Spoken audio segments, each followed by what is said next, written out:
Put your red shirt on and a brown coat too. Everybody's joining the crew. We got just one drink that we rule them all. Hope fruit remember your thoughts. Get your Uru feathers and your Middle Earth guns. A sonic screwdriver or a sword +1. Use Valerian steel if it will get you to count. To the pit, tank. To the pit, tank.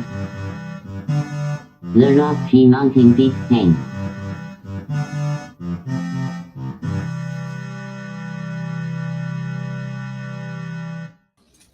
Hi, I'm Guy. Hi, I'm Troy. Hi, I'm Alex. And this is Geek Tank. Your 80% chocolate milk, 20% coffee size podcast.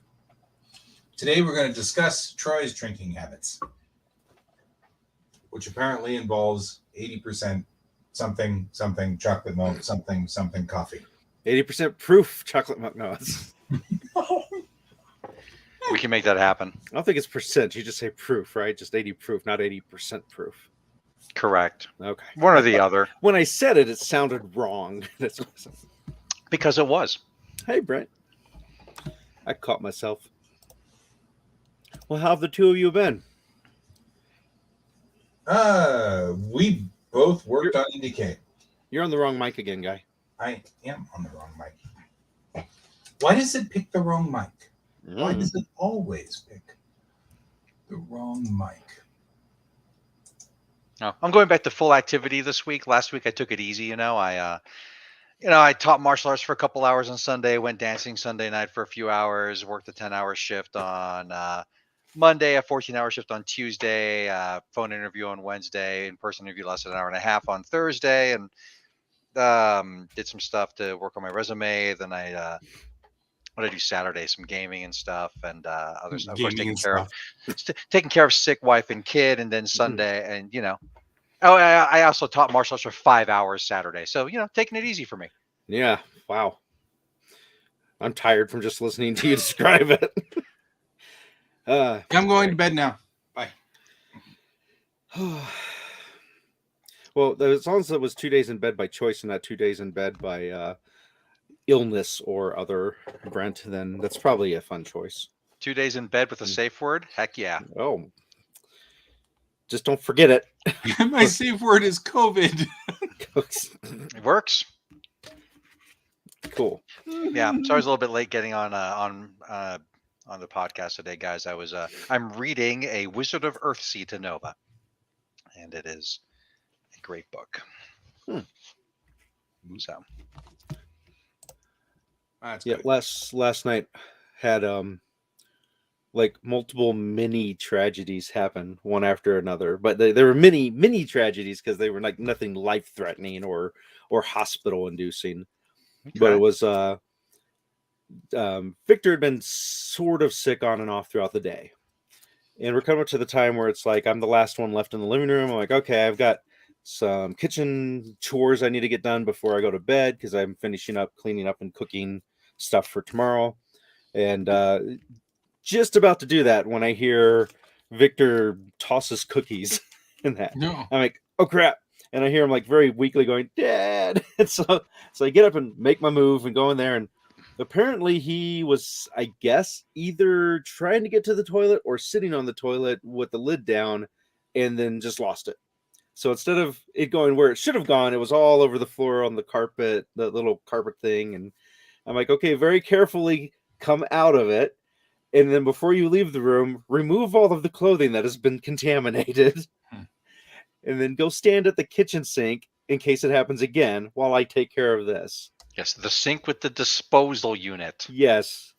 So that while dealing with that, the decision was made to let him sleep on the living room fold-out couch so that way he would not risk Taryn getting sick from him. So Taryn goes to get a spare blanket out of the closet, and somehow a loose light bulb had ended up under the blanket. So as he pulled out the blanket, a light bulb hit the ground and shattered. And I'm like, don't move. Very carefully step this direction. Because he only had socks on. So I was watching his feet step out of the way. And he's angry. He's like, why is there a light bulb in there? And he's starting to lose it. And I'm like, you need to calm down because you're going to trigger me and I will lose it. And it's going to be a domino effect. And I don't want that to happen. Immaterial. Do not walk on broken glass. Right. We are not reenacting Die Hard. Yeah, or any number of Tank Girl, or yeah. But we were able to get all the glass cleaned up, all the inside body juice cleaned up. But it was one of those things where it was like I just wanted to do my stuff and go to bed, not have extra stuff layered on extra stuff happen. But my wife was great. We tag teamed it, took care of it. Sweet, good job. So she helped me keep my cool, which I need occasionally. Mm-hmm. But yeah, I'd say the past 3 weeks I've noticed very slight but positive increase in productivity from myself. So it's great. It's this I don't know, the past like 3 years I think it's been hard for everybody in the world. Mm-hmm. It's just some of us are not rebounding as quickly as I think others. Agreed. Yeah, a lot of people have gone through a traumatic event, and mental health care and social emotional learning and self-care is really difficult to come by sometimes. I get that reference, Brent. Although I've only seen the scene and not the full movie. In fact, it was our mutual friend James who had showed me that clip on YouTube about safe words. Yeah, and I also think that some kind of bug is traveling around because Tis the season. everybody is sniffling in the household but me, which, you know, it's only a matter of time, I think. I'm definitely getting hit with some allergies. Yeah. Well, for me, I know it's allergies or season change. Season change messes with my sinuses. But the wife is not doing well and the kiddo is sniffling, and so there's a lot going on over here too. So we'll have to see how things roll out, hoping everybody gets better by Friday, because there's a lot of things going on Friday. I, on the other hand, work starting Saturday all the way straight through till Turkey Day. So that's sort of I don't want to get sick right now because I don't want to have to bail on my kids, you know. Tis always inconvenient. Yep. You also had a week-long IndieK annual thingy. How did that go? I went well. Yeah, I mean, you know, other than my one area head that sent me the email like the night that I was already moved in. Mm-hmm. Other than that, we were good. And how many area heads sent you nothing? No, oh yeah, a good portion of them, as usual. I'm gonna go with the better late than never. It wasn't a problem. I just couldn't read it, so I'm gonna just pass it on to your new director. Yeah, so, I mean, you were asking for times, and that's what I sent you. It was because I was trying to convince them, or I was trying to talk to, and I said it 3 times, and all 3 times everybody went, uh-huh, and then nobody said anything else. And I was like, well, I guess this is one of those, I will call Amanda someday, and we will just make a decision or something. Well, what I was trying to say was, rather than this place closes at 4, this place closes at 5, these 2 places close at 6, these 3 places close at 6:15. This place closes at 7, which is what's making it difficult for operations and for everybody to. I was like, why don't we just make 3 closing times? And you're on one of these 3. Pick one. It doesn't matter. Whichever one's closest. So I was trying to get kind of a poll of where everybody's opening and closing times were, because then you could just send one operations person around and one person with the hotel key around. I got the impression it was staggered the way it was to like only have like 3 to 5 areas closed at a time, so then that would not overload operations. Was the impression I got. Nobody said anything to me officially. It's just my observation. That's not what the case was, because actually I had Casey right there, and she was like, "Oh, that's not a bad idea." Actually, what she said was everything is controlled by the front desk, and they can actually just push a button. And I'm like, yeah, that's great. But we're still having the same problem, which is at 4 o'clock, we call the front desk to close this room. And at 5 o'clock, we call the front desk to close these 2 rooms. Front desk wasn't reliable this year. I mean, nope. I did not have tables until 3 p.m., even though I was starting at noon. Yep. So and the museum didn't end up getting locked at all on Saturday until almost midnight. And so even though they closed at 10, and so my poor museum head just sat there in the room waiting patiently.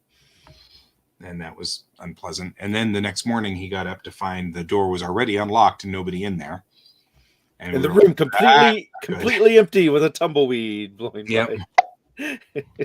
So we were having problems. So the thought was if we had moments where it was like, at this time, these rooms close. At this time, these rooms close. Then it might be a lot easier on everybody. So, but I tried saying that like 3 times and nobody got it. So it's all right. We did a lot of good work. Good. And I managed to convince them about the experiential project. So you are no longer the only person in the entire convention doing the experiential project. It took some doing. Okay. Because it was hard to explain to them, because I would say, like what we're doing in the dojo, and they'd be like, "Oh, so you want everybody to be Troy?" I'm like, "No, I don't need everybody." That'd be a mess. You don't want everybody to be Troy. And it was like, I refuse to be Troy. Troy is taken. The idea was to make make people into identifiable icons, so that when people have to retire, the identifiable icon stays, but the people don't have to. I think that requires the icons to definitely be extroverted. That won't work with introverted folk. Yes, for certain people, that was a thing I was thinking of. Alex, you, and Jeremy were specifically the people I was thinking of in that instance. The three amigos. Right. And it was because, I mean, mostly because you think about it, you guys actually are known entities outside of the convention, and I don't like using the word we're banking on you guys, but you kind of get the idea. The idea is that people know you guys and stuff like that. So if you're replaced at some point in time, you need to be replaced with someone of similar skill.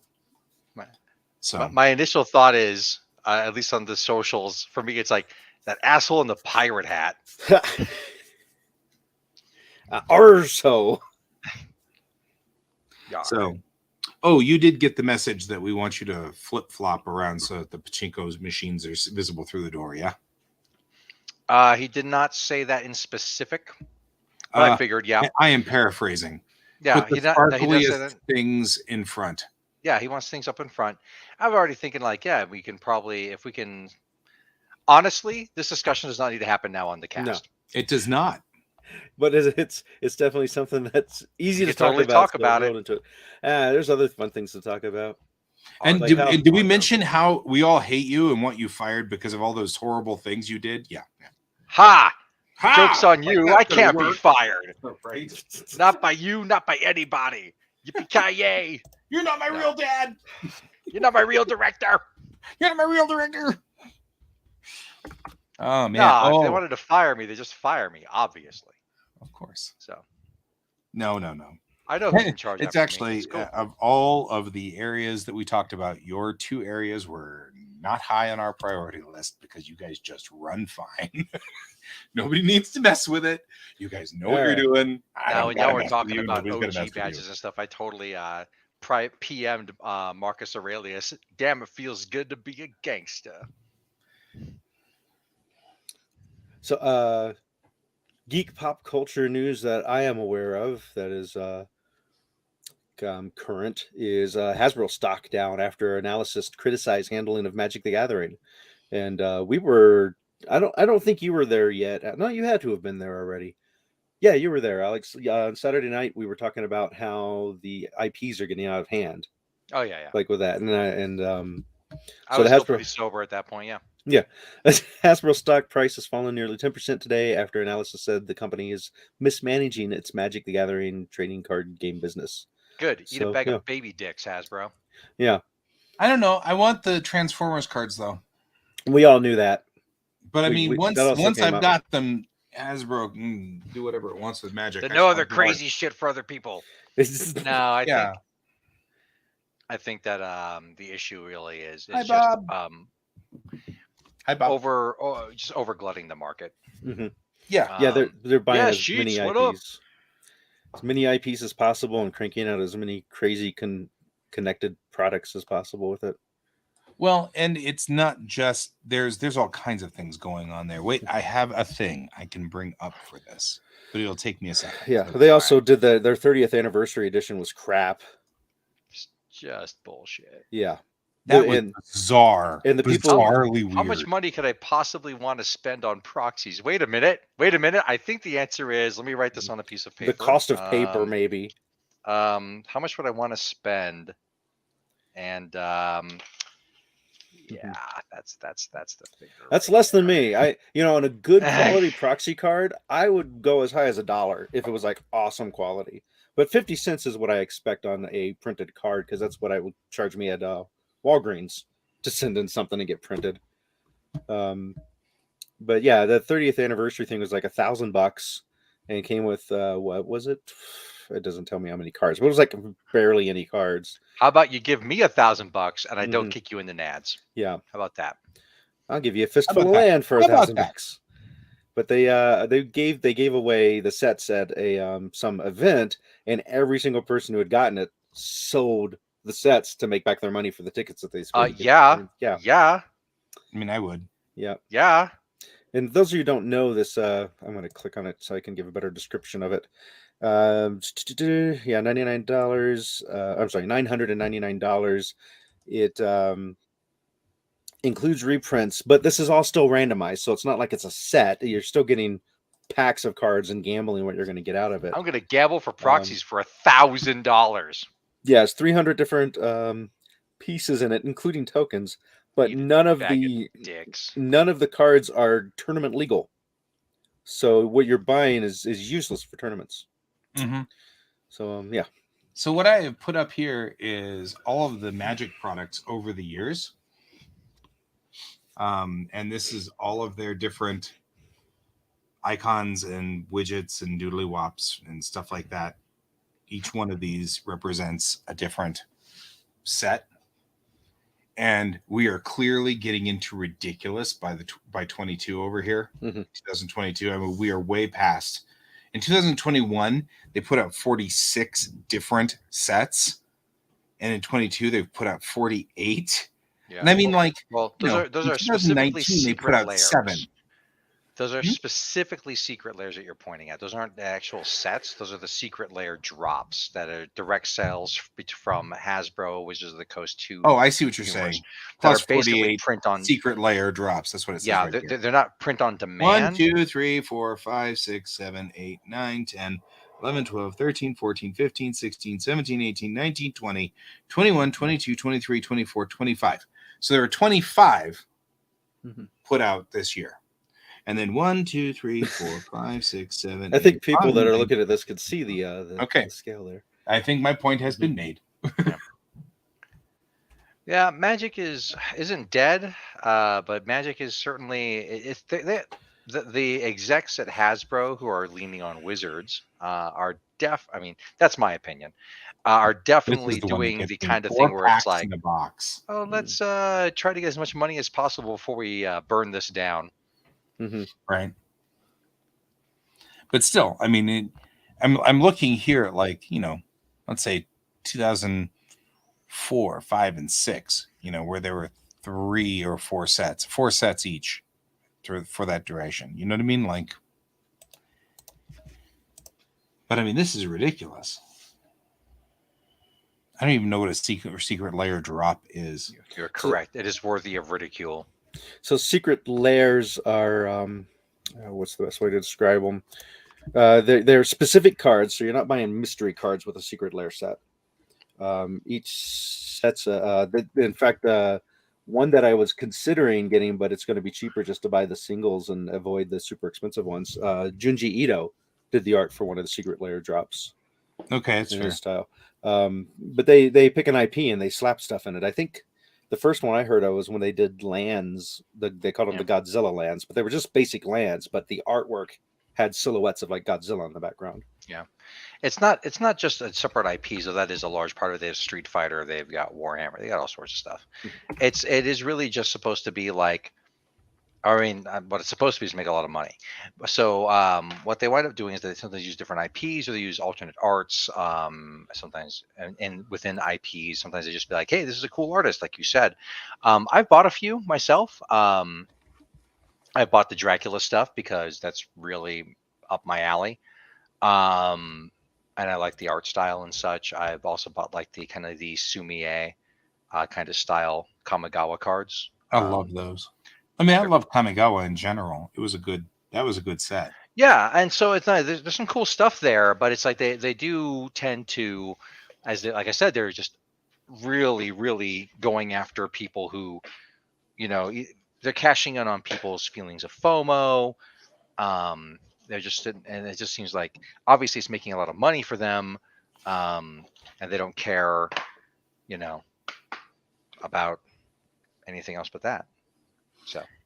Well, and Bob's saying that he feels that Magic is dead, and I don't, and Brent's saying I don't think it's dead, but it's overproducing. Well, just using this year's NDK as an example, I had roughly 66 people show up at an anime convention to play Magic the Gathering tournament. Yeah, I mean, honestly, that's a statement. That is a statement. It can do whatever it wants, but what is H plus? There's two of them. Digital release. Okay. I don't know. One of the secret layers was titled Capital OMG Kitties. Wait. I gotta get back over there. Look this one up. So I can me this because I gotta remove that. There we go. Dracula, motherfucker. Right. Wait. I'm gonna switch you. There you go. I'm trying. Give me a second. It's not easy to run this thing. There you go. Those are nice. Yeah. They're cool. And I spent a stupid amount of money on 5 fucking lands. Mm-hmm. Because for my own personal edification, if I spent a stupid amount of money on this art, I am supporting the artists and such. I'm supporting like cool gothic things. Please do more of this kind of stuff. And also I'm like, you know what? I spent $30 fucking on 5 fucking land. Yep. So now I'm gonna proxy the shit out of it, you fuck mooks. Mm-hmm. Not even enough land to put into a freaking regular deck, let alone a goddamn commander deck. Nope. Oh, hey. And then there's it like focused all of a sudden. Whee! Yeah, so and these other cards are not mechanically unique. They are just basically renames and reskins of cards that exist. And then here's like the Sumi kind of styled ones that I got that were only available through the secret lair. So very cool. That first one, Neon Dynasty? No, none of these are. These are all from the original Kamigawa. I think they're pre, yeah. Yeah. Oh, I just didn't see that. I didn't see the icon very well. Well, the icon is Secret Lair, and I honestly bought the entire set of them for this one because it is the most Lone Wolf and Cub of them all. Nice, seriously. So Lone Wolf and Cub. Yes. But yeah, and I also like. There's another one I bought that was it was for like Black History Month a few years ago. So it was all oh right, yeah, I remember that one. And stuff. I bought that one. That's up there. Yeah, like these cards, I mean, like I said, like I really enjoy them. I like the art style. I'm probably going to spend more money putting them in like a custom frame to put on down here in my basement. But yeah. So well, and I'm not saying you were wrong, Bob. I actually am kind of like, well, to some degree, I kind of agree. Here's the kittens one. Cute cats. So yeah, they're doing whatever they can. They own the rights, so they're just going to crank out whatever they want and sell it. If it sells, why not? I think what's I'm on a beginners group on Facebook for Magic the Gathering that I found by accident and decided I wanted to join it because a lot of the questions I saw the beginners asking, I knew the answers to. So I'm like, well, I'm not a beginner, but I think I could be useful to these folks. So I joined it. But I play And, one on TV. But I play one on TV, yeah. They but the debate that pops up all the time is you have the two different sides of the absolutely no proxies whatsoever group and the who cares group. And so that's one of those things where we know that within our group, we're fine with proxies. And if it's something that you use all the time, then we try to encourage you to get the actual card over time. But if it's something you're just trying out or something ridiculous that you're never going to have the money for, I don't think we really care.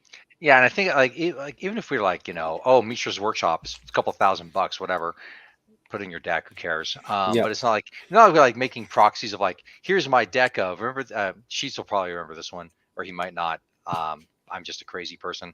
Like one of our friends back in the day made a proxy deck that was 1/3 Black Lotuses, 1/3 Time Twisters, 1/3 Underworld Dreams, and that, and it's like I wouldn't have a problem with that being proxied, except for it's just being a dick. Mm-hmm. Yes, this works in concept. Yay. Yeah, there's the social contract of Commander. I was digging more into that, where it's one of these things of like there's unspoken rules that people are kind of expected to know when they come to the table, such as you should decide beforehand, is anybody going to play a deck with with infinite combos, and what kind of figure out the level of competitiveness of your deck and announce it before playing, so people have a chance to play to some degree of that. Yeah, to kind of either try to match or know that that's what's going to be happening, or just be like, you know what, y'all can play without me. Mm-hmm. And that, but you said unspoken rule. Those rules should be spoken. It should be.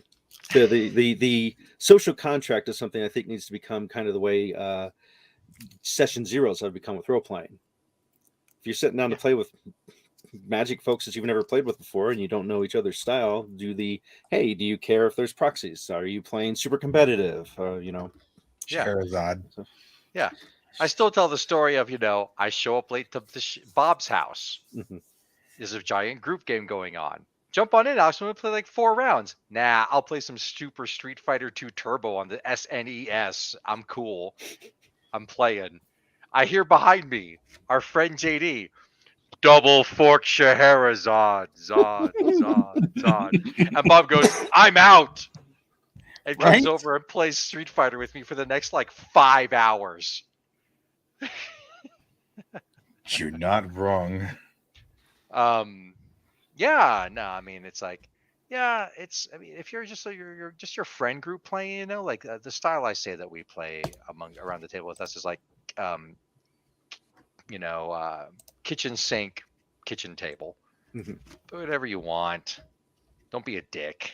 Mm-hmm. That's the real rule. For those who don't know, having that session zero, I mean, it's a lot like if we're after dark. It's a lot like you're with somebody new and you're like, you know what? Hey, is oral on the table? Come on, it's okay. Just talk about it.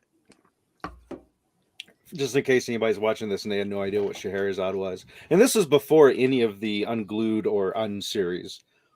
This is absolutely feels like the kind of card that would be in an Unseries game. It's even freaking artwork by a folio. So yes, yeah. It's actually one of the cards I got signed. That's awesome. Yeah, I love the card because out of all the Magic cards, I feel like this really hits the mechanic matches the theme of its source material so well. Mm-hmm. Because it was all about dragging things out and not getting killed till the next day, and then do it again the next day, and again and again. And it's like, I know it sucks in game, but I still really think the card's super cool. Yeah. Well, and that's the thing. I like the idea and the concept of it. It's a great mechanical thing, but yeah, it is no fun to play. Yeah, you'd like to play 4 or 5 games in the night, not just one. Yeah. But well, I mean, the hack for that, which I don't think any of us really thought of at the time, but the hack for that is especially if you're like in a duel or something, or even if it's a giant group game. I play Scheherazade a bunch. Cool. I concede the sub game. Let us keep playing this game. That's fair. Oh no, I lost half my life because you played a thing. Okay, sure, whatever. We keep playing. Yeah. Because at least that way, because here's the thing. Not only do I know my friend JD who did that, and our friend JD who did it, and our friend Josh, who JD and Josh did a deck named a paired decks to play in group games called The Never Ending Story, which were both Scheherazade decks and would both reshuffle Scheherazades from each other's graveyards back into the library. The whole point of it was to fucking troll. Mm-hmm. So you're like, cool. Next. Let's keep playing. No, I'm not giving up. Just that one sub game? No. It's cool. I mean, shit, son. I've played and won games of Magic where I had one life, and where if I literally drew a card, it would kill me, and still came out on top after several rounds of that kind of situation. So no, let's play. Wow. What you got? Back in my highly competitive days playing Stasis, that was one of those decks I would get down below 10 life almost every game, but still win because I just had to build up the combo to win. Mm-hmm. There's been a few games where it's like, I've got 3 life. They think they've got this game. Mm-hmm. And luck. And luck. So, while we're here, I know a person who sells Magic the Gathering cards. About people who sell Magic cards, which is Kieran Games. People who play Magic cards, which is Geekway Homes. And people who do not understand Magic cards, which is your mom.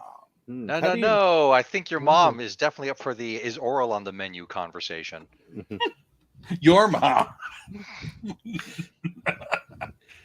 Yeah, if you need to buy a home to play Magic in. All right. If you have your mom in. Cards, if you need to buy to have your mom in. And if you need to put your mom in the home, I don't know. I haven't seen Shiny Garden on the crawl since I've started. So it's been like, what, 10 months? Yeah, it's because we haven't. I mean, I've talked to Dustin a couple of times. He's like, "Oh, I need to restart that," and then he doesn't. So that's I'm okay with it. I just don't know what his status is. So, are there any Shining Garden events coming up? Because I thought they were, other than that camping thing a long time ago. I don't remember anything else. I don't know if there's any Shiny Garden events coming up, so that's part of the reason I thought very that's why I thought Shiny Garden sort of faded to the background, because there's nothing happening with them. But I could be wrong. Right?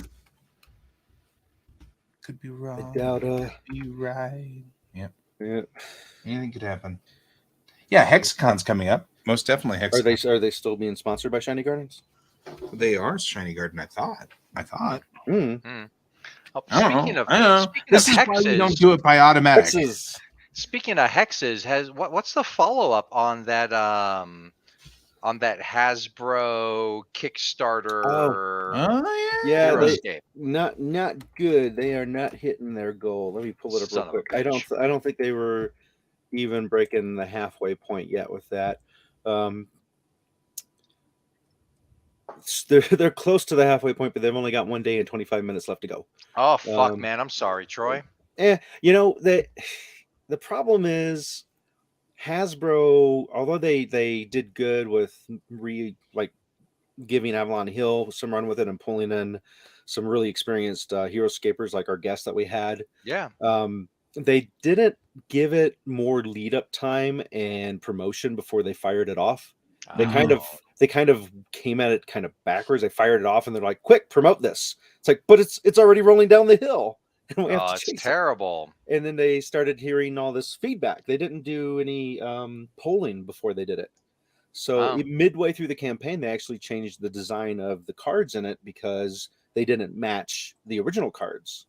And a lot of people were complaining about that. They're like, "Why did you change the design?" And that. And even when they were explained why the design was changed, they were still upset with it. So Avalon Hill, who had the power to change that, did change it and make it match more. But this is almost at the halfway point. It's like 2 weeks later or some bullshit. Or a yeah, month later. yeah. God. And wow. That's like set up to fail. Yeah. I hate that. that's it was I don't know, but that's one of these things where you see this happen with movies all the time. There's just too many producers and too much stuff happening with it. So you got too many different people making decisions that don't have the knowledge on making those decisions.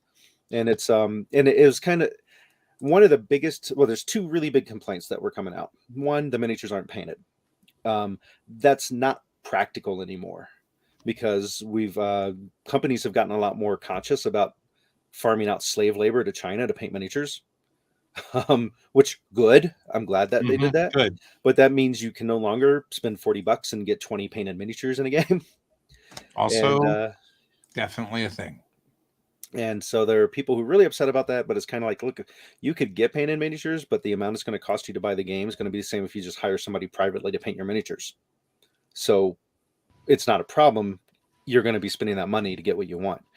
The other thing is people are super used to Kickstarter and not used to Hasbro.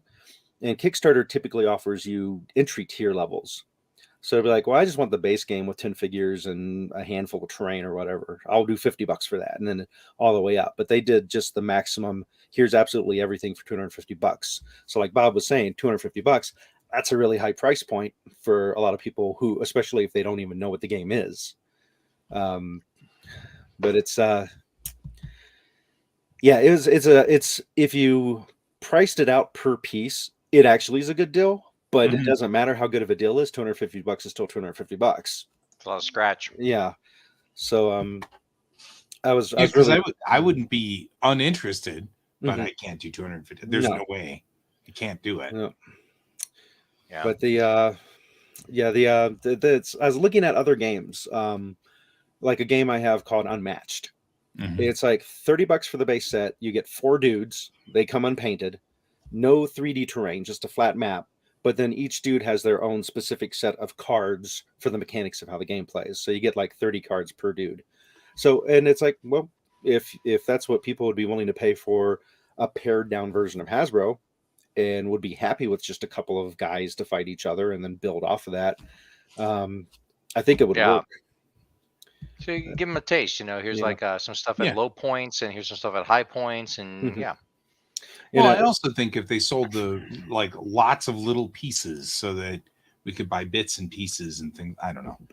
Well, the problem with that is, they want to manufacture a ton of stuff at once because it's cheaper for them.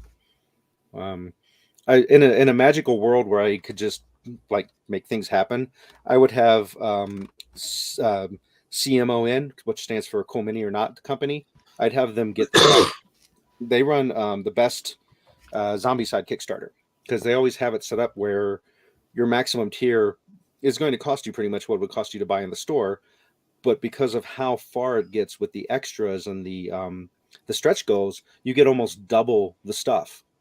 So it really encourages people to jump in on the Kickstarter and not wait for it to come out in the store, because you're getting half the stuff. extras. But if they were to follow that model, I think they would have done well. Yeah. I mean, I know you love the game, and they were hoping for it, and you put money toward it, and so I'm sorry about that, man. Well, the money comes back. They don't take Well, it. yeah. I mean, they're not going to be super dicks about it unless. But anyway, but no, I get it. It's like you wanted it, they're not going to do it. That's shit. Well, the cool thing is, all these years after it's been discontinued, the HeroScapers.com group, they've been cranking out quote unquote new stuff. Because the D&D miniatures that they did with the crossover, they've been cranking out D&D miniatures for the D&D game, even though the HeroScape stopped. So people would just play test the different new characters until they get it streamlined, and here's your new characters. Just go buy these figures and print this card.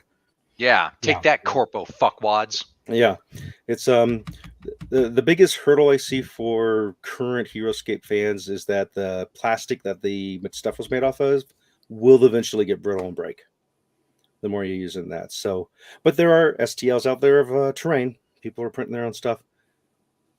And in a world of 3D printers, it's a Superman. Oh, wait. Yeah. It's just I don't know. And it's they own HeroScape also owns all these IPs like Transformers and G.I. Joe. If they would have done a HeroScape relaunch with a few Transformers thrown in, they would have pulled in those fans. Or Yeah, that's so they're diversifying the hell out of Magic, but not HeroScape. And I'm like, okay. But I That's a really good think they point. would. I would have bought everything. Had Maximum this, money, minimum effort. Yeah, had this funded, I think we would have easily seen a G.I. Joe release and a Transformers release in the system. Ponies. But we'll see. If because Hasbro has so much money, I don't know if they're going to just put this in the vault or let it go back into the brainstorming mill. But either way, I've got so much HeroScape stuff I don't even get to use right now. I really didn't need to buy more. So Whoa, buddy. I know it's a You countdown. settle down right there. I never did. I procrastinated too because I have a few stupid expensive figures that I was going to try to sell and just there's this one dragon that goes for like $250 on its own, and you only need one of any unique hero in the game. So the extras I have, I was like, hey, I could sell those and back more sets of the new stuff. Yeah, I got stuff I need to sell. Taking up all my space means I can't play games. Right. Space and stuff. But yeah, the I think what really, and we're running into that problem of when HeroScape came out, it was $40 for a starter box, and it played straight out of the box. So a lot of the people who fell in love with it wanted to play tabletop games, but did not want to glue little pieces together or paint little figures. So, Drop Fleet Commander. I don't think I've heard of that one. Yeah, that's why we don't play it. Yeah. Drop Trow Commander. Drop Trow Commander. Yeah. Are we playing Drop Trout Commander? Okay. Here we go. You can't fly a ship naked. There's no other way to fly a ship. Says who? It's true. Yeah. Yeah, I've got ridiculous amounts of mini spaceships for the Warhammer game that came out years ago, which Guy and I actually played a bit. Talking about mini spaceships. I still have some of those guys. Is that Armada? Not Armada. They're my Tau. Battlefleet Gothic. They weren't Tau. They were the elves. Who were the elves? Eldar. And then Eldar. I have stupid amount of Star Trek ships for someone who doesn't get into Star Trek as much as Guy does. Yeah, but we at least played You're playing with Guy. Yeah, that's why I have 4. Yep. Which works. That's fine. I feel loved. And that's really the end goal. So there you go. Yeah, it's definitely it's a balance of for games, I think, and being able to have a game that you can teach in 10 minutes, but still the game itself has enough strategical aspects that it's interesting to play. To be able to set it up on a table and play with some friends and them not feel like they wasted their time. Which is why I don't think Twilight Imperium's ever going to get set up on a table. Fair. It'll get set up and then people play like one turn and then that'll be it. What the hell is this? I'm out of here. Yeah, it's like this takes 5 days to play. Oh my god! I mean, I'm looking it up right now, but it's got like. Are we college kids? No, can't do that.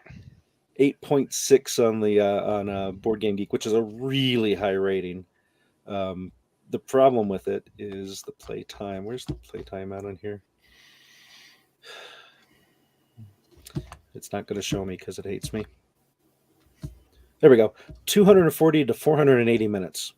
Wow. That's the listed playtime. What? Which, as we know, what? The listed playtime is always less than what the actual playtime is going to end up being. Yeah. Right?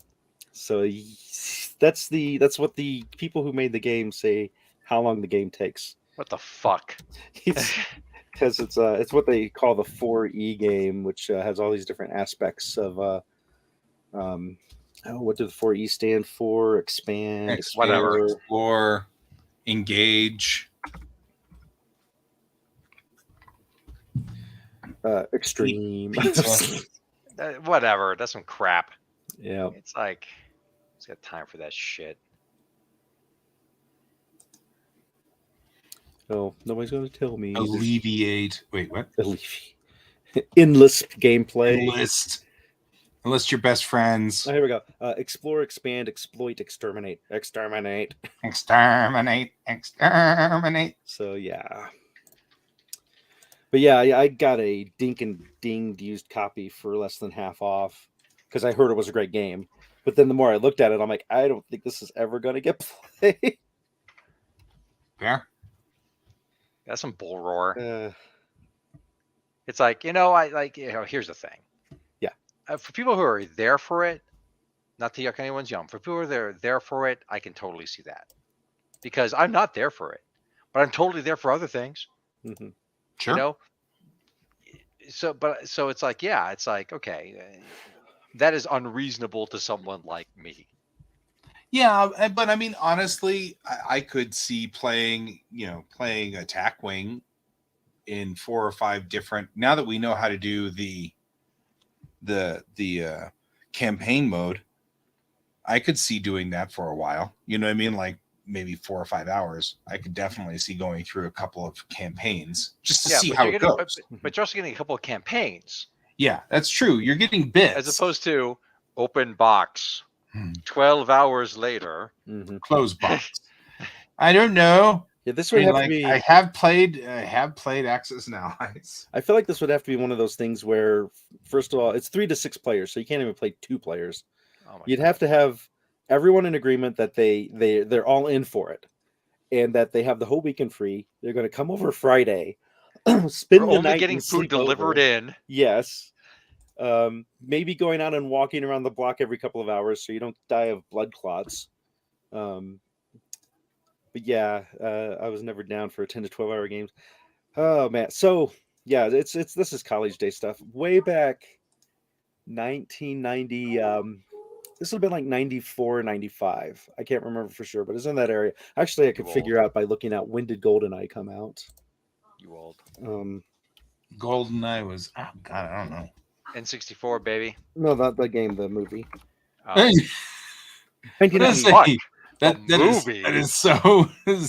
is the most Alex answer that's ever Alex right there. The movie? 95. Who does movies anymore? Okay, so this was somewhere in November 13th. I don't think it was the day of, but it was somewhere within the first week or two of that. 1995. We were going to have a sleepover. My best friend was going to come over, and Tara, to my and Tara's place, and we were going to play some games, go to sleep, supposedly, and then wake up and go catch the matinee of GoldenEye. And so we started gaming, I guess, around 7 or 8, order pizza, hanging out around that golden hour of playing. And it was Axis and Allies. My friend was Germany, and I was Japan, and then Tara was all the good guys. All the good guys. I'm clearly biased. All the allies. And by about 11 o'clock at night, I made like a really stupid move because none of us had played before. We're learning to play as we play this. And I got to a point where there's no reason for me to keep playing because I lost my capital. I could no longer produce anything. I was just dead weight at that point. And I'm like, I'm really tired. Is it cool if I let Chris make all the decisions for whatever units I have left alive for however long they're alive? And I'll just go to bed. And they're like, yeah, sure. So I go to bed. Wake up at like 9 a.m. They're still playing the game. So, and I'm like, you guys didn't go to sleep? Like, no, and they're like really into it. And I guess there was like 3 hours of the game was this huge bloody back and forth in Canada of them just destroying each other. And I'm like, I'm glad I made the decision to go to sleep when I did. Still, yeah, right. Yeah. I mean, like that's a thing. But that's yeah, it would be like long time. So that was the one and only time I've played Axis and Allies.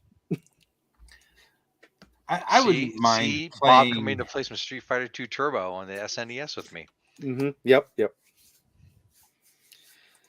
I mean, I wouldn't mind. Well, what's weird is I could see doing a 10 to 12 hour role playing session. Right.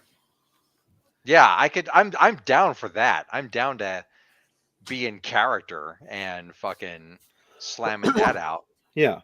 And of course, those wargaming people are looking at me. I'm like, I cannot fathom having seeing how my relationships between my cannons and my sappers are. What the fuck, man? which I get. That's what I say. I get it. It gives them their dopamine. Mhm. I don't mean to yuck anyone's yum. Oh boy. So Anyway, Mhm. clearly things are degrading over here. I think games are a fun topic, especially something For we've all done. geekly So, pulling up Hexacon here, January 13th, 2023, Friday. Yeah, Martin Luther King. Looks like it's on. I mean, even though they're not sponsoring us, I'll still throw out a shout out to, hey, January, you got a convention coming up. It's only a few months away. Okay. We could always see if they'll throw a couple media passes at us. sweet. Probably. I know. It's Oh my god. People making noise in the house. How unprofessional. We get paid? Who gets paid? I mean, you said professional. It means you get Oh. paid. Paid in love and likes and subscribes. Oh yeah, we'll talk about that. About maybe we should like post at least to like my my scallywag crew. They want to listen to us ramble. Yeah. Right now. And I just finished the second playthrough of Nier Automata. I'm working on playthrough 3, so pretty Which cool. one's that? Nier Automata. It's a weird game. It's like a cool story. It's weird. I like it. I don't want to get into it. Okay.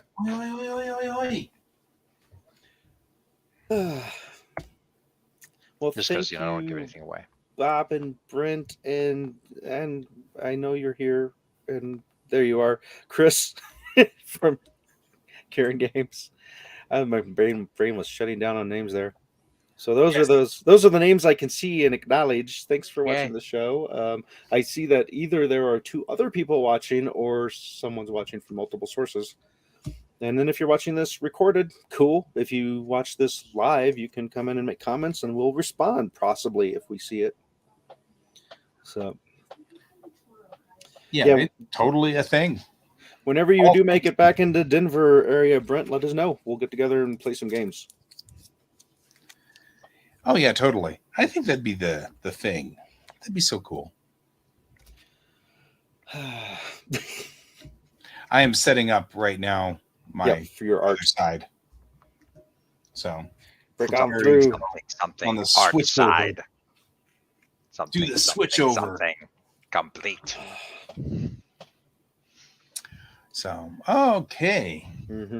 Well, we still have quite a few minutes left on the other side. We do. Is there anything that we need to cover or set up for next week? Or next week, Turkey Day. What? We're gonna talk about Thanksgiving. We're gonna plan ahead of time. What kind of Geek Tank is this? What kind of madness is this? I don't know. Don't want to ruffle any feathers, right? Especially not turkey feathers. Not turkey feathers. Yeah, we could talk about how crappy Christopher Columbus was.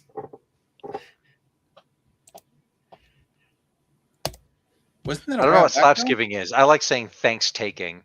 Slapsgiving is a reference to How I Met Your Mother. How I Met Your Mother. Oh, I never watched that. Yeah.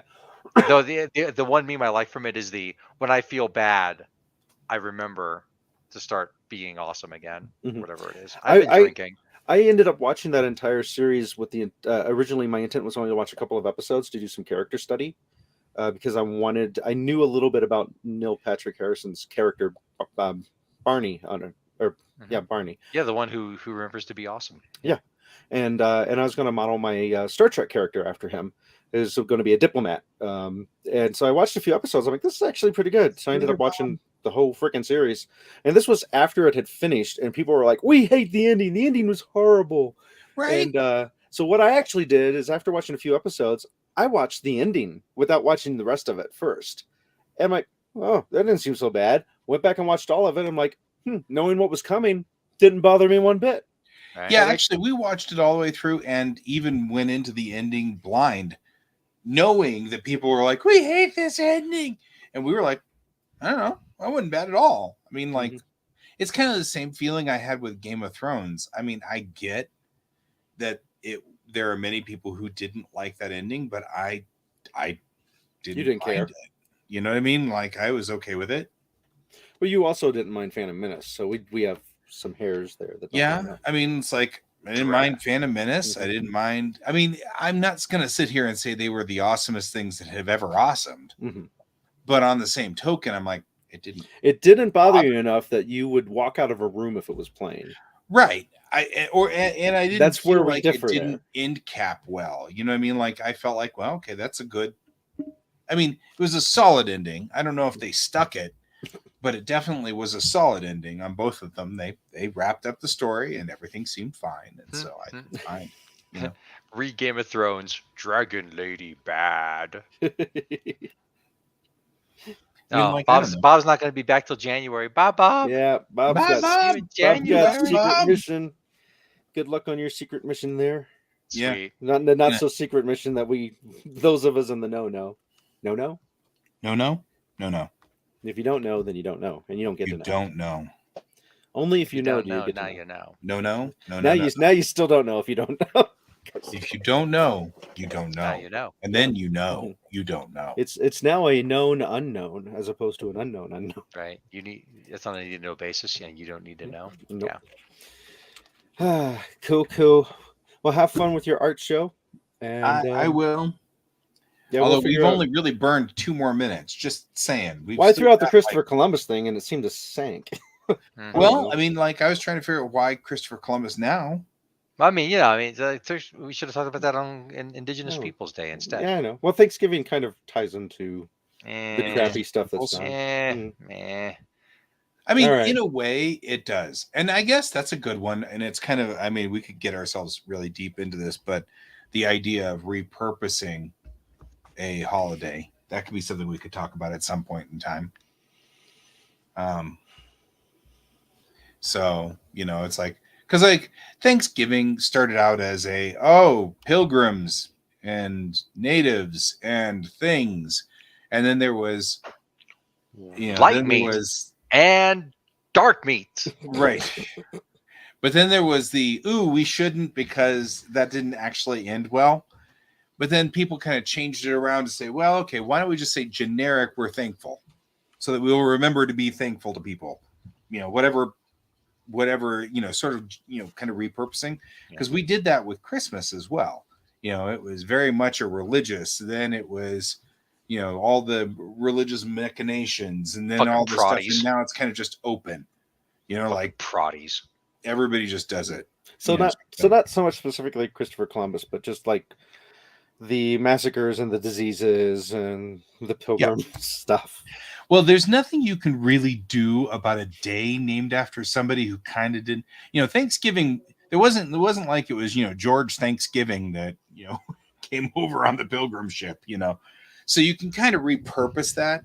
Christmas is a little harder as long as you don't kind of harp down on the Christ part of it. Sorry, Boondocks nailed Christmas. Boondocks did nail Christmas. Now I love I'm looking forward to once again telling people who get annoyed at checkers, especially about saying Happy Holidays and Merry Christmas, going, no, actually it's Advent-tide. Christmastide does not start until sunset on Christmas Eve. Shut the fuck up. That's why we open Advent calendars. And it's also solstice.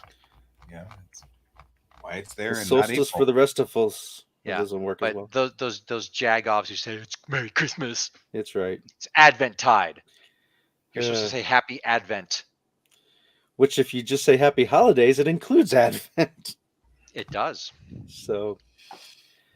There you go. Okay. Like, now I feel pretty confident saying that's all the time. That's right. Happy Advent. Fight me. You want to see a war on Christmas?